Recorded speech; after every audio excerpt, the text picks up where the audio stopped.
आज के अखबार में खबर आई है कि दिल्ली का एनवायरमेंट इंजीनियर मोहम्मद आरिफ 2 करोड़ 40 लाख रुपए घूस लेके बैठा हुआ था। इतना तो सीबीआई ने पकड़ा है, भगवान जाने इसके पहले वो कितनी घूस ले चुका है, कितना भ्रष्टाचार कर चुका है। स्वाभाविक सी बात है, इन्वायरमेंट इंजीनियर है तो पैसा इसको किस लिए मिल रहा होगा? एयर पोल्यूशन करने के लिए, वाटर पोल्यूशन करने के लिए, नॉइज पोल्यूशन करने के लिए। जहां पे एयर पोल्यूशन होता है, वाटर पोल्यूशन होता है, जिन फैक्ट्रियों से उनको छूट दे रहा होगा, ये पैसा उसी के बदले इसको पैसा मिला है। दिल्ली में लोगों की उम्र 10 साल कम हो चुकी है। दिल्ली में लोग फेफड़े के कैंसर से मर रहे हैं। दिल्ली में हर साल हजारों लोग एयर पोल्यूशन के कारण मर रहे हैं, वाटर पोल्यूशन के कारण मर रहे हैं, नॉइज पोल्यूशन के कारण मर रहे हैं। और ये इन्वायरमेंट इंजीनियर मोहम्मद आरिफ घूस ले रहा है, लोगों को छूट दे रहा है पोल्यूशन फैलाने के लिए। ये इन्वायरमेंट डिपार्टमेंट दिल्ली सरकार के अंडर में आता है। ये इन्वायरमेंट डिपार्टमेंट केजरीवाल जी के अंडर में आता है, जो कह रहे थे और दिल्ली को भ्रष्टाचार मुक्त बनाएंगे। और उन्हीं का एक इन्वायरमेंट इंजीनियर इतना पैसा ले रहा है, 2 करोड़ 40 लाख। स्वाभाविक सी बात है, इस पैसे में कितना पैसा आम आदमी पार्टी को गया है, कितना केजरीवाल जी को गया है, ये तो जांच का विषय है। यह सारा पैसा खुद ही ले रहा था, ये पूरी चेन बंधी हुई थी, थोड़ा ऊपर दे रहा था, जो भी होगा। अभी तो एक व्यक्ति पकड़ा गया है, लेकिन इसके लिए भारत के चारों स्तंभ जिम्मेदार है। ये जो भ्रष्टाचार चल रहा है, इसके लिए विधायिका भी जिम्मेदार है, कार्यपालिका भी जिम्मेदार है, न्यायपालिका भी जिम्मेदार है, और इसके लिए खबर पालिका भी जिम्मेदार है। खबर पालिका इसलिए जिम्मेदार है कि भ्रष्टाचार की खबरें तो छाप देता है अखबारों में। पूरा जितने अखबार उठा के देख लीजिए, आपके यहां जितने अखबार आते होंगे, सब में समस्या समस्या समस्या लिखी रहती है। हत्या हो गई, मर्डर हो गया, रोड एक्सीडेंट हो गया, ये हो गया, वो हो गया, घूस ले लिया। लेकिन किसी भी समस्या का मूल कारण क्या है, किसी भी समस्या का स्थायी समाधान क्या है, ये किसी अखबार में नहीं छपता। न्यायपालिका इसलिए जिम्मेदार है कि 2010 में सुप्रीम कोर्ट ने एक जजमेंट दे दिया। उस जजमेंट का नाम है Selvi versus state of Karnataka, और उसमें यह कह दिया कि नार्को पॉलीग्राफ ब्रेन मैपिंग करना आर्टिकल 20 का वायलेशन है। संविधान निर्माताओं ने संविधान बनाते समय कभी नार्को पॉलीग्राफ ब्रेन मैपिंग नाम ही नहीं सुना था। उन्होंने कभी सोचा नहीं था कि आने वाले समय में ऐसे हमारे पास टेक्नोलॉजी आ जाएगी कि लोगों का झूठ पकड़ा जा सके। संविधान निर्माताओं ने आर्टिकल 20 में यह कहा था कि आप किसी को अपने खिलाफ गवाही देने के लिए मजबूर नहीं करेंगे। और आर्टिकल 20 इसलिए बना था कि उस समय पुलिस लोगों को लाठियों से पीट पीट के अपना गुनाह कबूल करवा देती थी।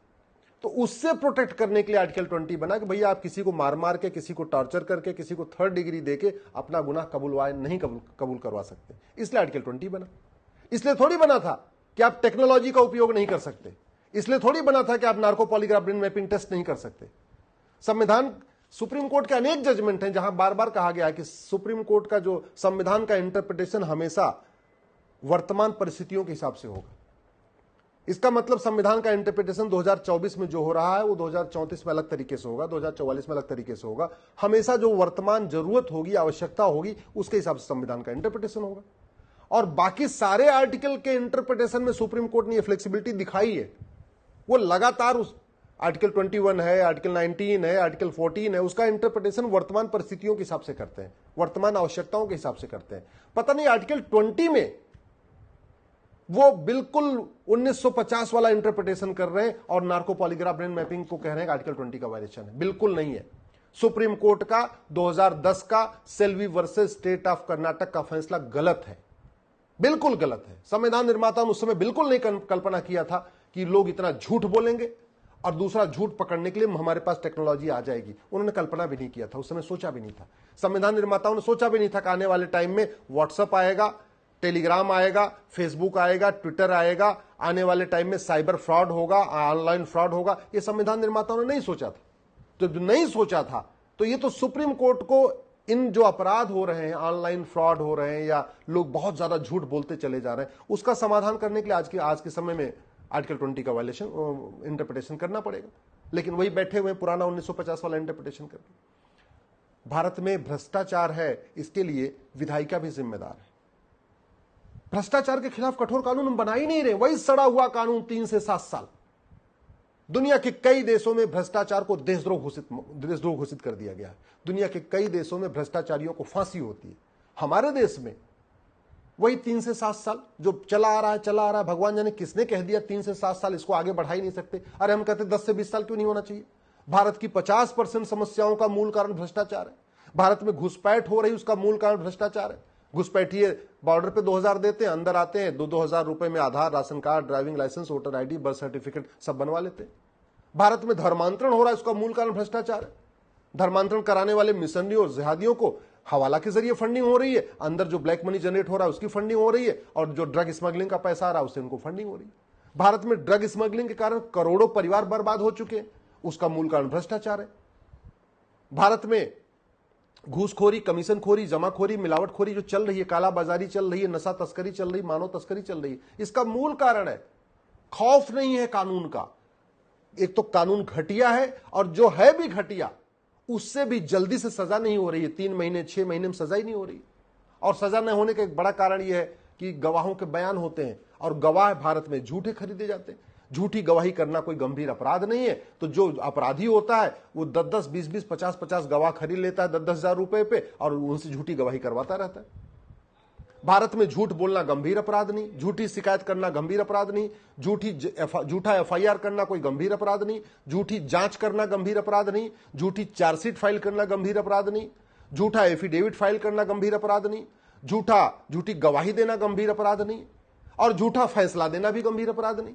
जज साहब अगर पैसा लेके झूठा फैसला दे दे तो भैया ठीक है, फैसला दे दिया। अब आप हाई कोर्ट जाओ, हाई कोर्ट में चुनौती दो, हाई कोर्ट जज साहब के फैसले को पलट तो देगी, लेकिन जज साहब को सजा नहीं होगी। कितने ऐसे फैसले होते हैं जिसमें साफ साफ दिख रहा होता कि ये जो फैसला दिया गया है ये पैसा लेके दिया गया है, ये जो जमानत दी गई है पैसा लेके दी गई है, ये जो भ्रष्टाचार हुआ है पैसा लेके हुआ है, ये जो गलत चार्जशीट फाइल हुई है पैसा लेके हुई है।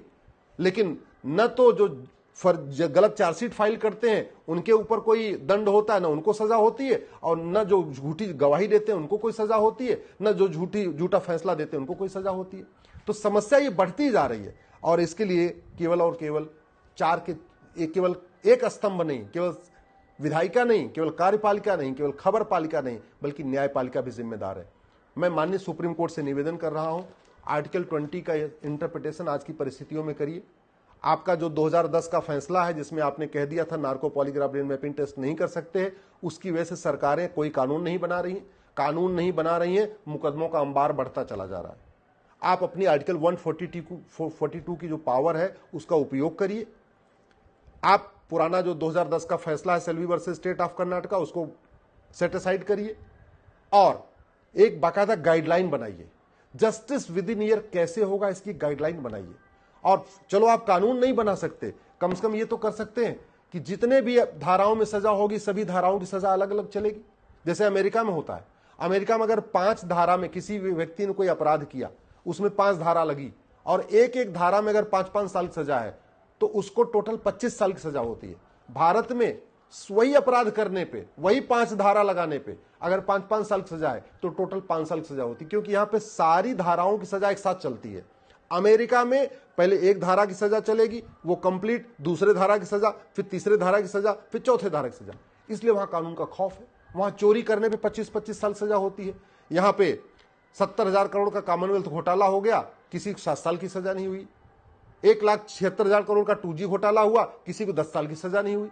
1,86,000 करोड़ का कोयला घोटाला हुआ, किसी को 10 साल की सजा नहीं हुई। क्यों नहीं हुई? क्योंकि भारत में एक तो नार्को पॉलीग्राफ ब्रेन मैपिंग कानून नहीं है, भारत में जुडिशियल चार्टर नहीं है, भारत में झूठ बोलना अपराध नहीं है, लोग सबूत के अभाव में बरी होते रहते हैं, जबकि वास्तव में अगर उनका नार्को पॉलीग्राफ ब्रेन मैपिंग करे सारी सच्चाई एक दिन में सामने आ जाएगी। और जो सबसे इंपॉर्टेंट ये है, जो भारत में सजा दी भी जाती है वो कॉन्करेंट दी जाती है, कंसेक्टिव नहीं। आशा करता हूं सुप्रीम कोर्ट अपने ही फैसलों पर पुनर्विचार करेगा। जो फैसले गलत दिए हैं, जिसकी वजह से भ्रष्टाचार बढ़ रहा है, अपराध बढ़ रहा है, उन फैसलों पर पुनर्विचार करेगा और भारत में जस्टिस विद इन ईयर लागू करने के लिए एक गाइडलाइन बनाएगा।